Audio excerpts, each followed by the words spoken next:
Welcome back to Ravi creative junction. नए नियम से बिहार में जमीन रजिस्ट्री कम लोग भी परेशान। तमाम जानकारी बताऊंगा, लेकिन उससे पहले अगर आप मेरे चैनल पर नए हो और अब तक आपने मेरे चैनल को सब्सक्राइब नहीं किया तो प्लीज चैनल को सब्सक्राइब कीजिए और बेल आइकन प्रेस कर तक जो भी ऐसे लेटेस्ट अपडेट हो सबसे पहले नोटिफिकेशन आपको प्राप्त। राज्य सरकार के स्तर पर जमाबंदी नियमों में प्रभावित क्रियान्वयन तो लगभग दूरगामी हो सकते हैं, लेकिन भूमि पंजीकरण कार्य पर उनका तत्काल प्रभाव पड़ता है। जहां निबंधन कार्यालय में हर दिन चहल पहल रहती थी, वहां अब सन्नाटा है।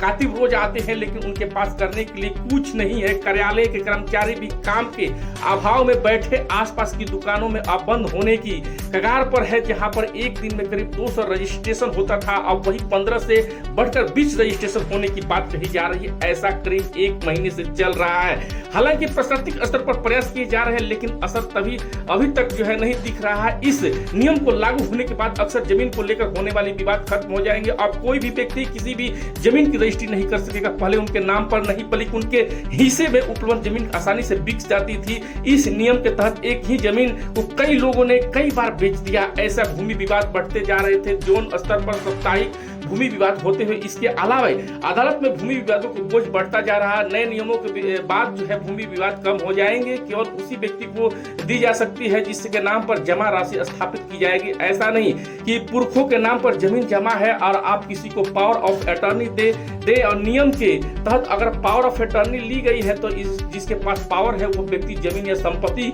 को रजिस्ट्री करा सकता है। ऐसा करने के लिए बिजली देने वाले को पहले यह सत्यापित करना होगा या उसकी सहमति या नहीं।